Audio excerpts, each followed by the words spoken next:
Жолдарыңыз бар. Отырамыз.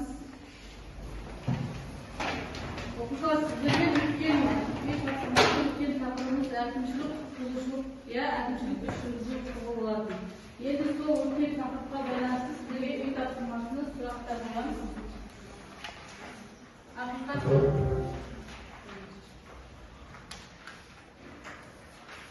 қараймыз. Ақиқат жалған, немесе жоқ деп жауап бересіздер.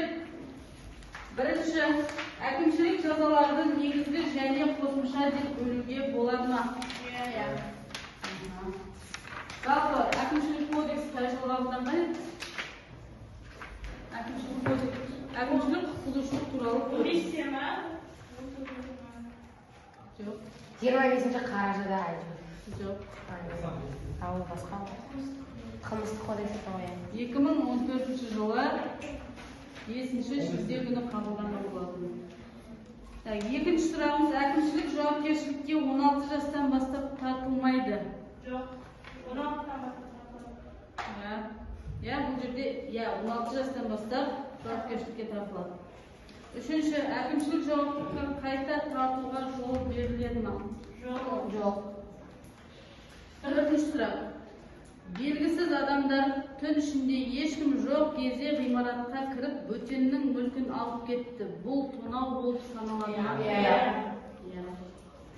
Бесінші, заңды тұлғалар заң бойынша әкімшілік жауапкершілікке тартылмайды. Жалпы сіздерге әкімшілік іс жүргізу туралы, әкімшілік құқықбұзушылық туралы тақырып түсінікті болды. Әкімшілік құқықбұзушылықтарға қандай құқықбұзушылықтар жататын еді? Қолымызды көтеріп жауап береміз. Әкімшілік құқықбұзушылық қандай көздер ма? Әкімшілік құқықбұзушылықтар. Нет. Сыбайлас жемқорлық, жол ережесін бұзу, үкіметтің затына қол сұғу, біздің мемлекет мүлкіне зиян келтіру, жекеменшік мүлікке қол сұғу, яғни тонау, ограбление, жатпай ма? Онда сол қоғамдық орындарды ластау, қоғамдық орындарда балаларға сөздер айту, Жеке басқа өту. Жақсы, рахмет. Ал енді өздеріңіздің топтарының атауларына назар аударыңыздар. Не үшін мемлекет атауларын қойғанбыз? Өзіміздің мемлекет. Себебі бүгінгі тақырыбымыз халық аралық құқық. Қырғызстан және Өзбекстан. Қырғызстан мен Өзбекстан біздің мемлекеттің көршілес шекаралас мемлекеттері. Енді фотоға назар аударыңыз суретке. Не көріп тұрсыздар? Заңнама. Халықаралық құқықтық заңнама, мемлекеттік құжаттарды рәсімдеу, ұйымдар.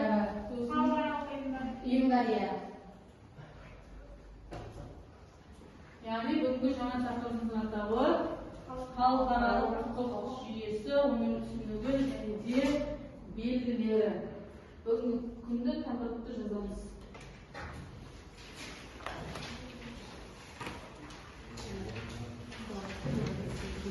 17-ші тарау, 59-ші параграф.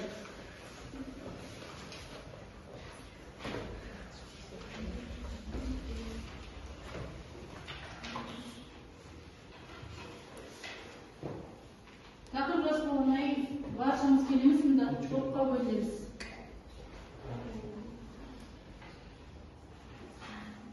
Отқа тақырып жас. Келіңдер. Мұнда бірінші, екінші, үшінші тақырып қандайыз? Бірінші таңдағандар Қазақстан, 2, Қырғызстан, 3, Өзбекстан.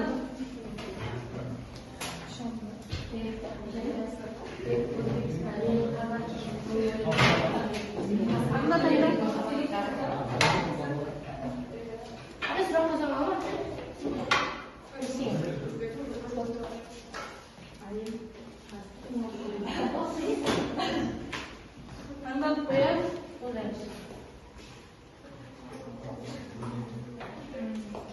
Üçüncü top, şimdi var.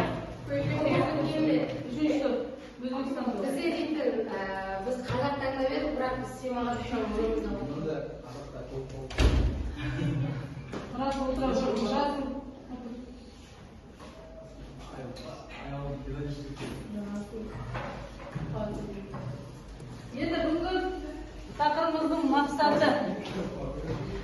Тақтамадан отырамыз. Оқу бағдарламасына сәйкес оқыту мақсаты халықаралық жария оқуын түсіндіру және оны реттейтін қоғамдық қатынастар саласын анықтау. Жалпы сабақтың мақсаты халықаралық жария оқуын түсіндіреді және оны реттейтін қоғамдық қатынастар саласын анықтайды.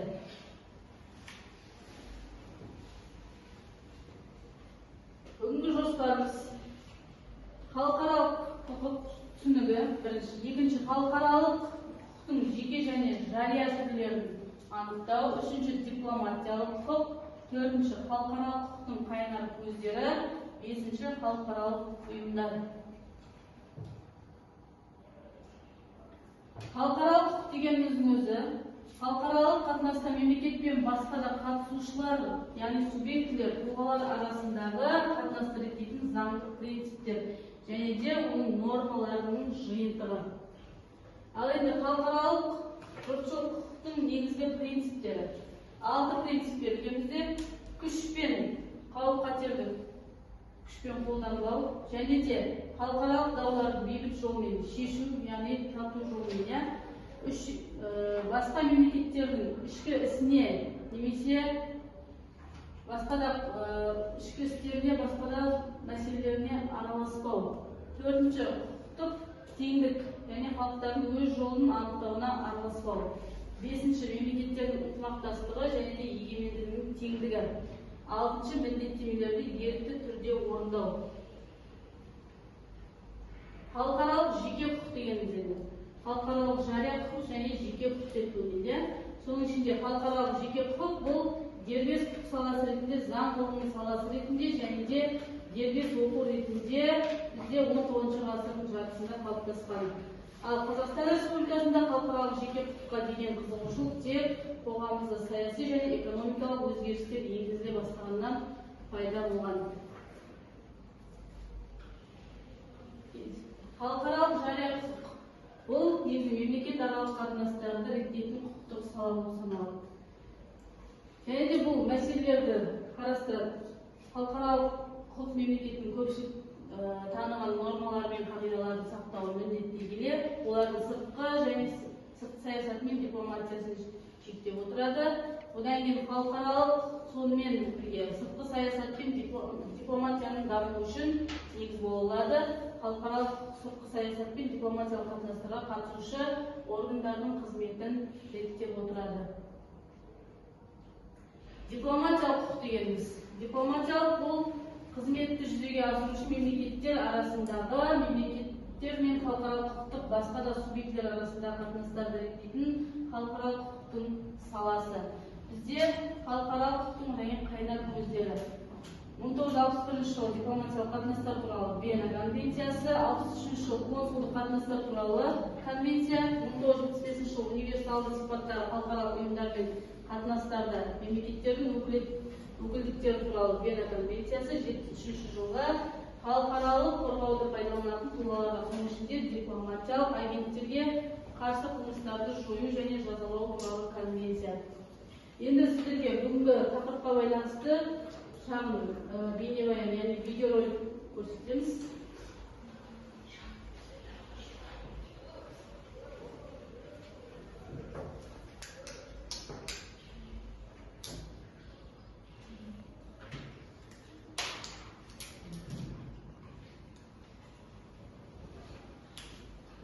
Халықаралық құқық ерекше құқықтық жүйе. Онда қарастырылған 3 сұрағымыз бар.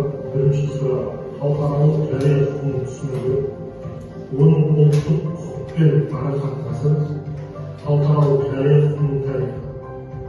Және екінші сұрақ халықаралық жария құқығының принциптері. Үшінші сұрақ халықаралық жария құқығының нормалары, халықаралық құқықтық принциптері.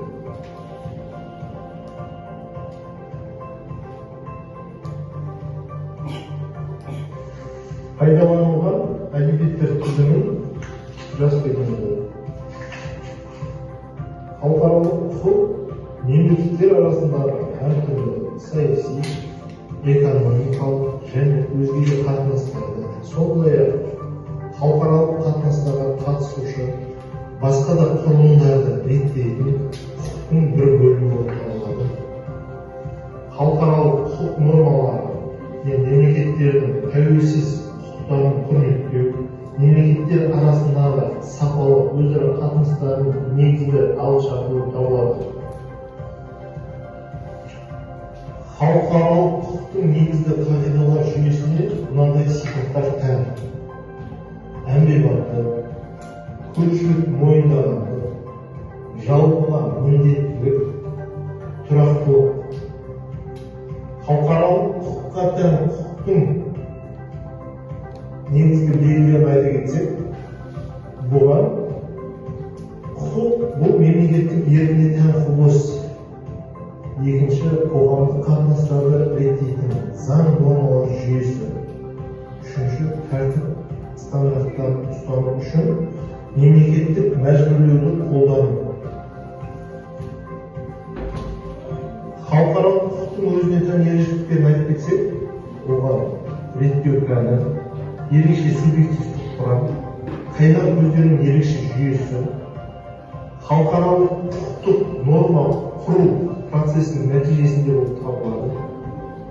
Заң шығарушы, атқарушы және сот органдар жүйесінің болмауы, жауапкершілік институты және халықаралық жария құқығының принциптеріне тән белгілер. Принциптер барлық құқықтық жүйеде жатады. Міндетті сипатта. Принциптерге жүйе құраушы рөл сипаты тән. Принциптерге заңның өлшемі тән. Жоғарыда аталғандардың басқа халықаралық жүйенің құрамына, сондай-ақ халықаралық қатынастарда әрекет ететін халықаралық құқықтың және де өзге де әлеуметтік нормалар бар. Сонымен халықаралық құқықтың дамуы және қызмет ету проблемаларын айқындағанда, осы заманғы халықаралық ерекшеліктерін халықаралық жария ұйымымен компоненттерін анықтауға тура келеді. 1970 жылы Біріккен ұлттар ассамблеясының бас ассамблеясының декларациясы жарғысына сай мемлекеттер арасындағы достық қатынастар мен ынтымақтастыққа қатысты халықаралық құқықтық принциптері ол осы Біріккен ұлттар ұйымының жарғысының екінші бабында негізгі қағидалар мен оларды қамтамасыз ету шаралары айқындалған. Мұнан басқа негізгі қағидалар мазмұны 1970 жылы халықаралық құқықтардың қағидалары туралы декларацияда ашық көрсетілген. Ал 1975 жылы Хельсинкидегі кеңес негізгі қағидалар мен Европа одағымен ынтымақтастық және қауіпсіздік жөніндегі кеңестік қорытындысы ретінде актісінде әрі қарай дамытылған негізгі қағида нақтылығы мемлекеттің шарттың тәжірибесінде бар. Халықаралық жария құқықтың негізгі қағидаларын айтып кетсек, мемлекеттердің экономикалық, әлеуметтік және саяси жүйелерінің тәуелсіз бейбіт қатар өмір сүру принципіне жатады. Екінші, күш қолданбау немесе күш қолданамын деп қоқаң-лоққы жасамау. Үшінші, осы айтып кетсек, халықаралық жария құқықтың негізгі қағидалары бұл халықаралық дауларды бейбіт жолмен шешу, мемлекеттердің аумақтық тұтастығы, шекаралардың мызғымастығы. Халықаралық жария құқықтың негізгі қағидаларына мемлекеттердің дербес теңдігі, ішкі істерге қол сұқпаушылық, халықтардың тең құқылық және өз-өзін билеуі. Және халықаралық жария құқықтың негізгі қағидалары олар мемлекеттердің ынтымақтастық принципі, адам құқықтарын құрметтеу. Халықаралық қатынастар бұл мемлекеттердің арасындағы саяси экономикалық құқықтық дипломатиялық, әскери, мәдени, ғылыми, идеологиялық және де өзге де байланыстар жүйесі жатқызылған болады. Халықаралық құқықтық нормалар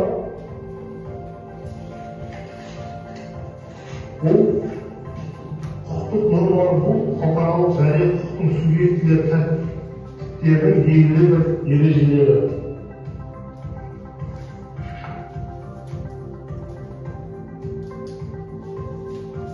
Әрекет ету өрісі бойынша әмбебап, аумақтық, партикулярлық, заңи күші бойынша императивтік және диспозитивтік. Халықаралық құқықтың реттеу тетігі қызметі бойынша материалдық және іс жүргізуші. Халықаралық және ұлттық құқықтың арақатынас теориясы негізі үш бағыты бар. Олар дуалистік теория, халықаралық ұлттық құқықта басымдылық теориясы, ұлттық құқықтық халықаралық басымдылық теориясы болып табылады.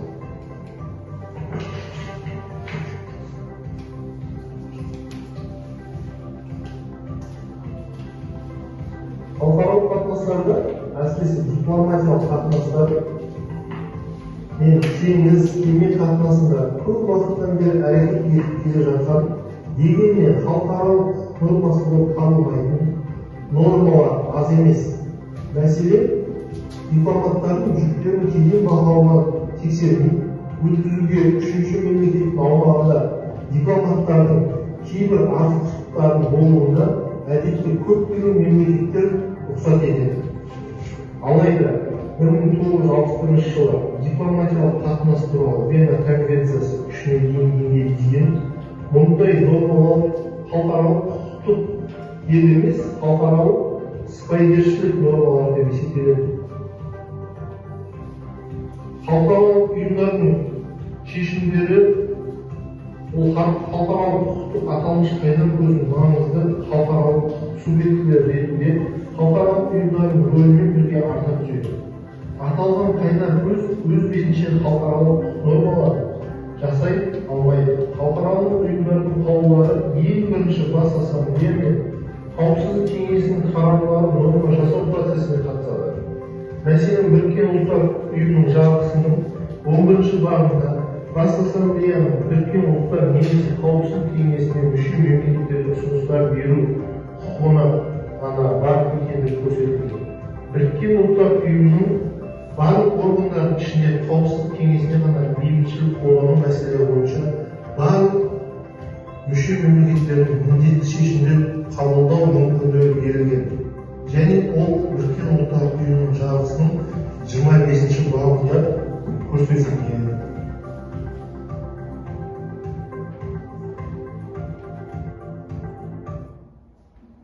Ал оқушылар мектептік бейне сабақта не түсіндіңіздер? Не оқыдыңыздар? Халықаралық құқық жүйесі дегеніміз не екен?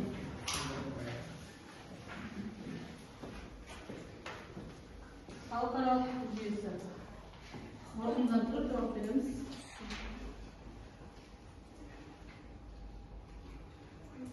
Жанар. Халықаралық дегеніміз халықаралық құқықтық күрделі нысанның бірі. Оларға мысалы оларда заң шығарушы, атқарушы деген секілді атқарушы органдар болмайды. Бұл жерде бір жақты екі жақты немесе көп тарапты келісім шарттар өткізіледі.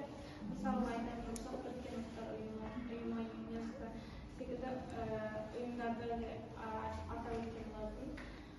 Сонымен қатар бұл жерде мақсаты мен ерекшеліктерін айтып отыр, яғни ерекшеліктері бір-бірінің ішкі мәселесіне араласпайтындығы, яғни тек шекаралас мемлекеттердің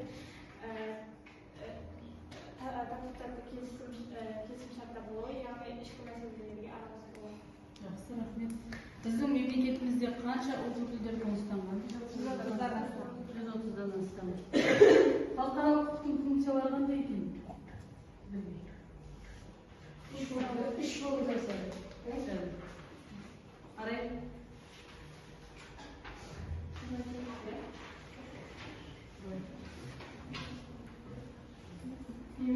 Disponibilitet solarına. Funksiyalar. Yani benim ettikte hukukları var.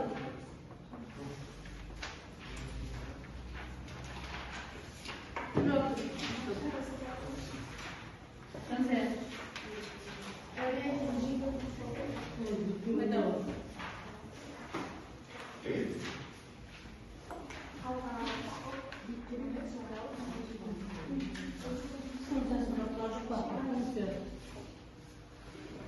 Disponibilitet solarına.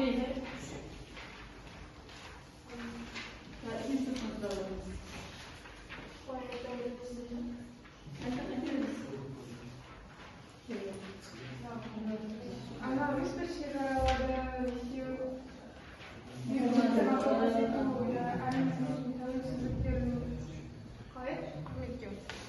Nima beyбит жолмен шешу деген ба? Екі мемлекеттің ортасындағы дауды бейбіт жолда шешу және олардың ішкі нелеріне араласпау ғой. Ішкі жаңа саясатына, ішкі дауларына араласпау. және функциялар. Функциялар деген сол емес пе? Қайнар көздері. Жаңа қайнар көздері туралы айтады. Жандардан басқа. Назира.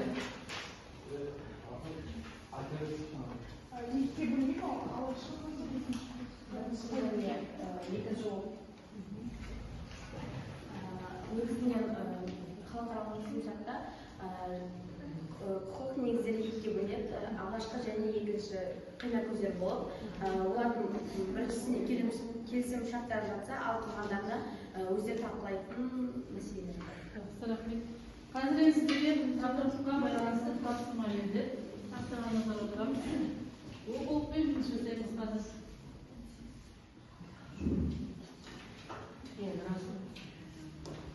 Аллаға кітабын қайтарып.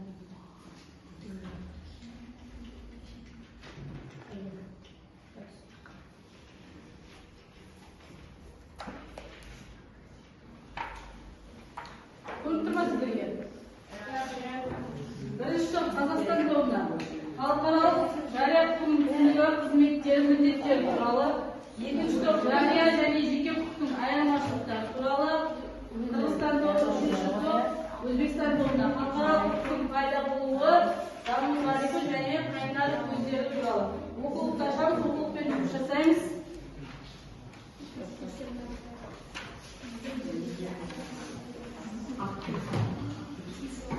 Бес минут уақыт береміз. 5 минут уақыт.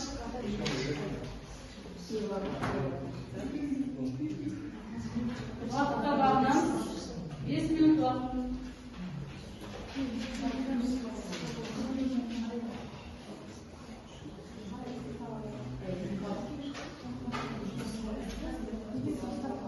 Сіздерге тапсырманы орындау барысында бағалау бар.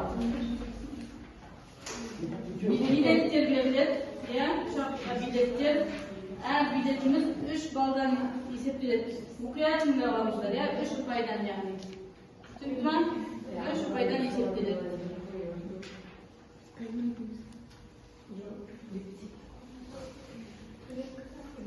Әне жылдан болған топ қол көтеріп белгі береміз. Тапсырманы орындап болған топ.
Құттықтаймыз.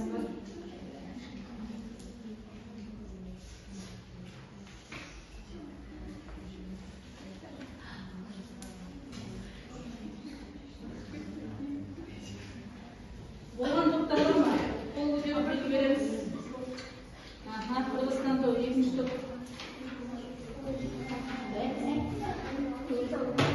Кім шығады? Бізде балауыздар мен арай келіңіздер.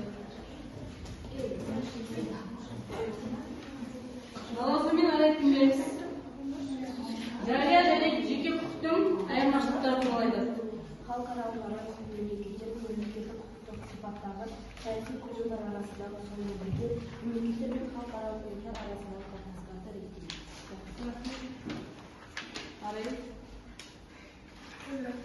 Халықаралық жеке құқық ол азаматтық құқық, отбасылық, азаматтық құқықтың отбасылық және еңбек қатынастарын немесе шетелдегі объектілерге байланысты қатынастарын реттейтін жеке құқық деп аталады. Халықаралық Топтар, қосарларыңыз бар ма? Елена, ұлғатай. Келсеңіз бар. Алып қосарымыз Жақсы рахмет. Келес, қай топ болды тағы? Қазақстан тобы. Болды ба? Халық бүгін ресми формада.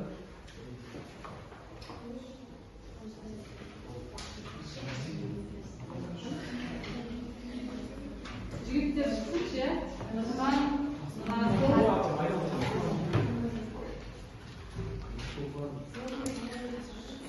Жанар мен Дана. Жанар мен Дана кімдер?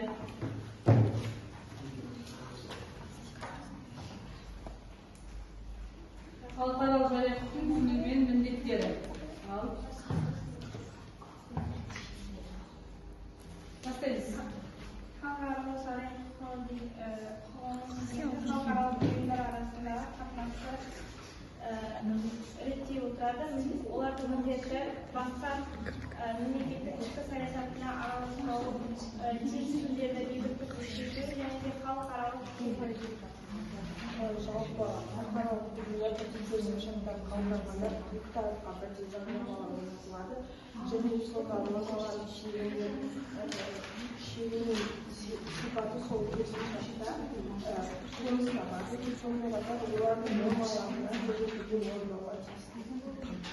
Рахмет. Алып қосарыңыз бар ма топтар? Жалпы халықаралық жария құқығының негізгі қайнар көзі ол келісімшарт. Ал негізгі келісімшарт бастаманың басында келісімшарт арқылы барлық зат пайда болады. Және де екінші айта кететініміз халықаралық жария құқығы жалпы негізгі қағидаттарының бірі ол барлық құқықтың барлық жүйесін қамтып отырады. Үшінші топ келе қойыңыз. Өзбекстан тобы.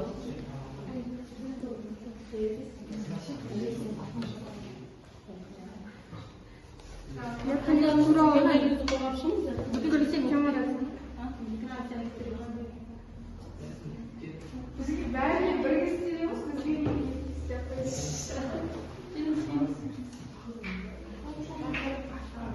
Жоқ, там жоқ, қасында келіңіздер. Болып шығамыз. Жансая, бери.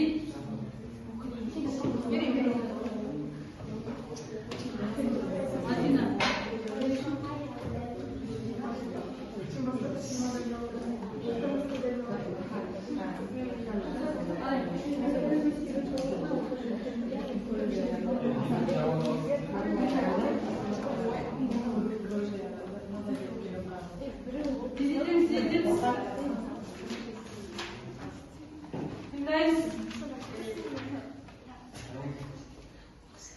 Қайнар көздері даму тарихы.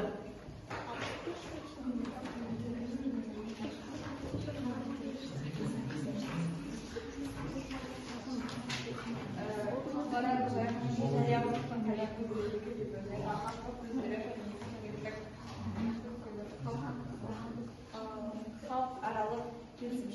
құқықтық жалпы қағидаттары халықаралық Жазылmış kişinin халықаралық ұйымның актілері екінші реттегі сот шешімі құқықтың доктринасы akıllı kaidatları. халықаралық жария құқықтың қайнар көздері олар екіге бөлінеді. Ол алғашқы көздері ол негізгі көздері, екінші көздері олар көмекші сот көздері. Яғни алғашқы көздеріне халықаралық келісімшарттар жатады және халықаралық құқықтық тәсілдерді және халықаралық ұйымның актілері жатады. Ал екінші көмекші сот шешіміне олар құқықтық доктрина жатады. Rahmet. Alp basanımızlar mı topladı? Yaxşı rahmet. Gecesi tartılma.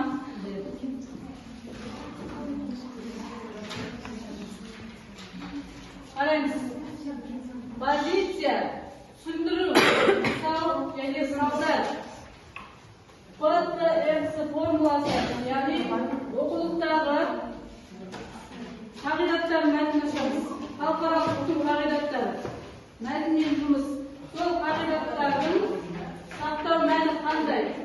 Pozitsiyasini so'rang o'z o'yingizda aytasizlar. Tushuntiruv, sebebini tushuntirasizlar. So'ng misol keltirasizlar, ya'ni qo'rqinchi jasaysizlar. Tushuntiruv. Başlayınız.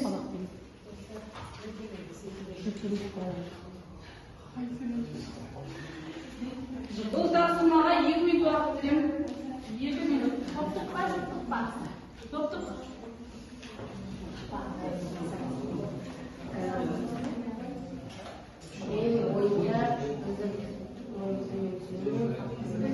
Halkara kaidelerden sağladığı ma'ni.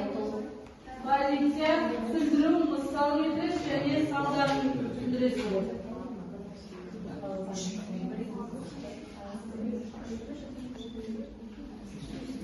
Екі минуттың 1 минуты кетті. Уақытта уақытқа барсаңыз.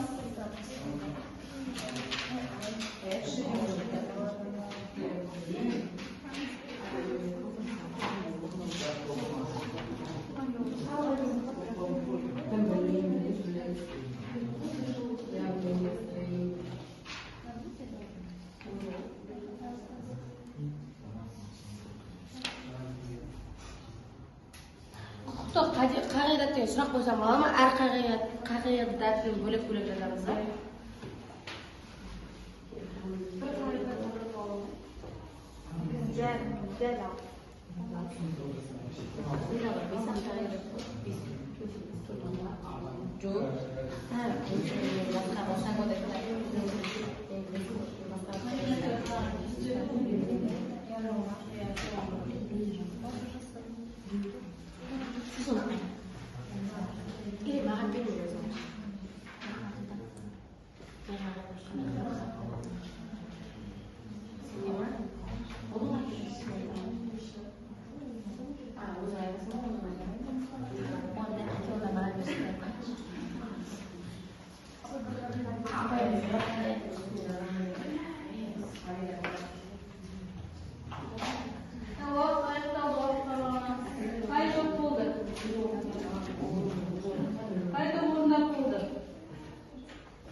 Екіншілер Қырғызстан тобынан Улганай мен Елдана қорғайды.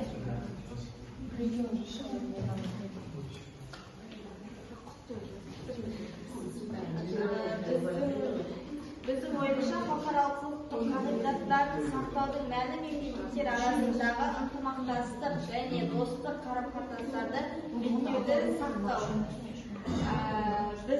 Біз оның себебін түсіндіретін болсақ, мемлекеттердің іс-әрекетін реттейтін көптеген қағидаттар бар.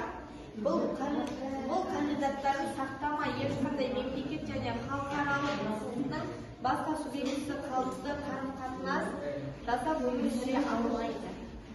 Елена? Фактымен дәлелдейміз.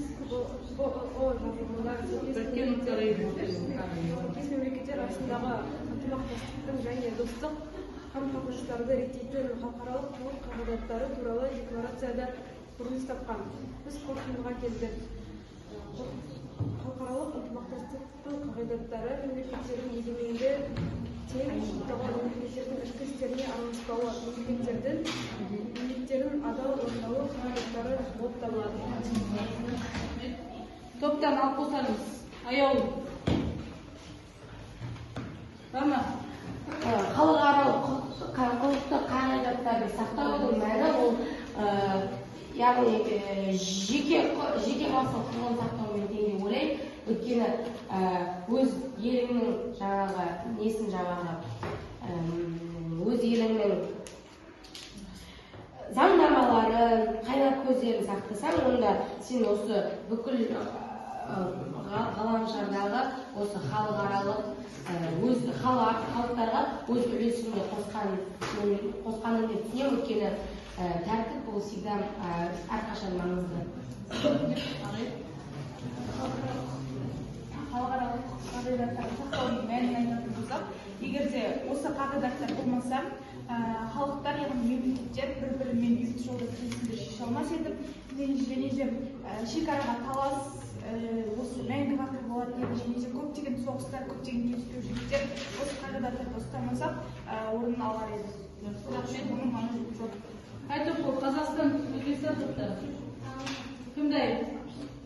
Нұрхан, Расул. Бар. Расул мен Жанар Ноғай. Қазақстан тобынан тыңдаймыз.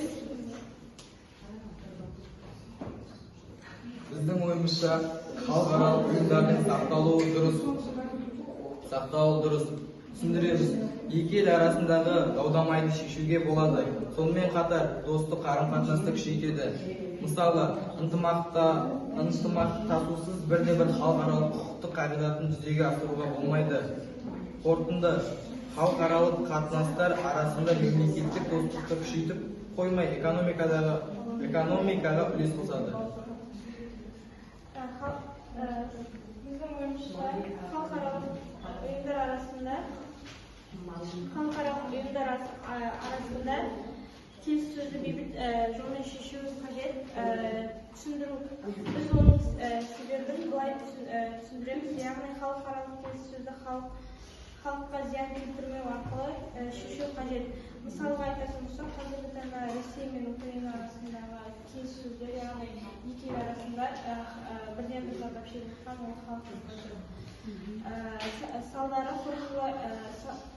салдары біз қорытындылай өтетін болсақ, бұл шешім дұрыс. Яғни Қазақстан Республикасының өзін алғанда, Қазақстан Республикасының өзін алғанда, Қазақстан Республикасының бастамасы ретінде халық болғандықтан, бұл жерде халық зардап шекпеуі қажет. Яғни бұл жердегі мүдде халық болып саналады. Үшінші.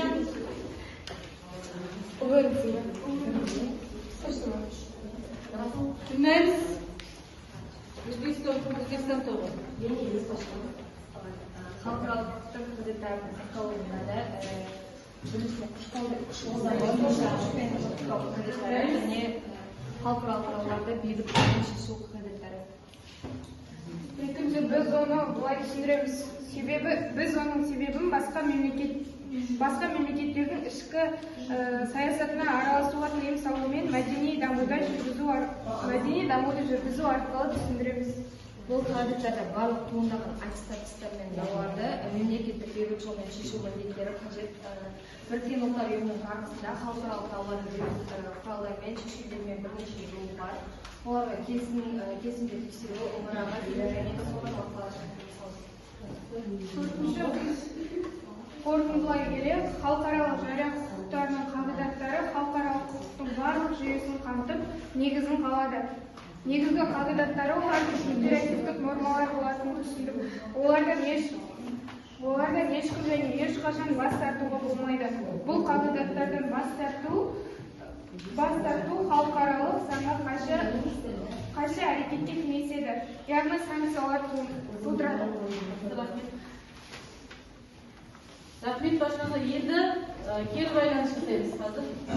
Тақырыптан не түсіндіңіз?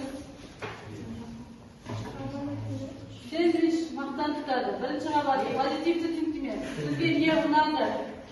Жақсартуға және оны қалай жақсартуға болады? Үшінші, маған ұнады, бірақ келесі жолы. Бізге екінші қабат бар?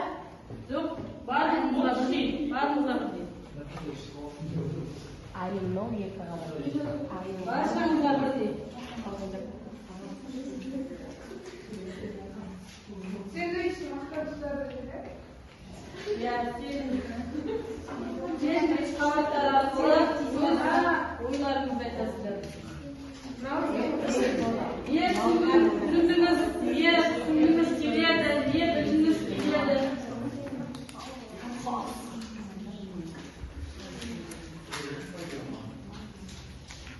Келесі сабақтарда не білгіңіз келеді, сол туралы берсеңіз.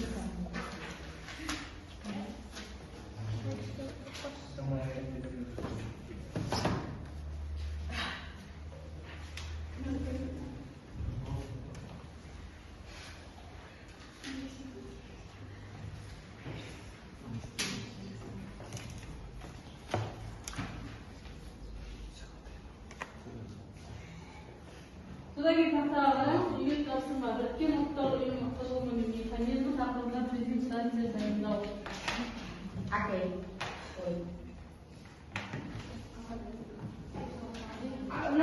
Не, сэндвичті оқимыз ба?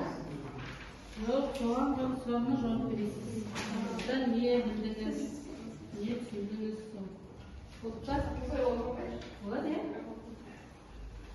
Болды па?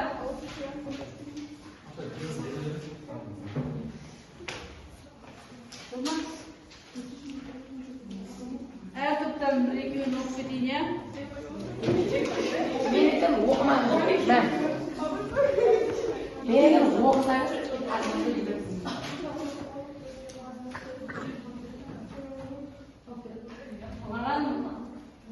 Маған ұнады. Рахмет. Екінші, халықаралық ұйымдардың атқаратын қызметін білдік. Жаңа түсіндірмелер ұнады. Сабақ күшті өтті, мен барлығын түсіндім. Тағы сіздерді.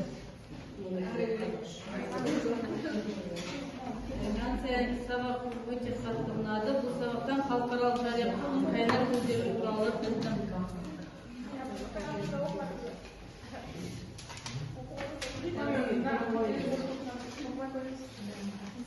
Жақсы, рахмет баршаңызға. Үй тапсырмасына қалдық па? Иә. Рахмет, сау болыңыздар.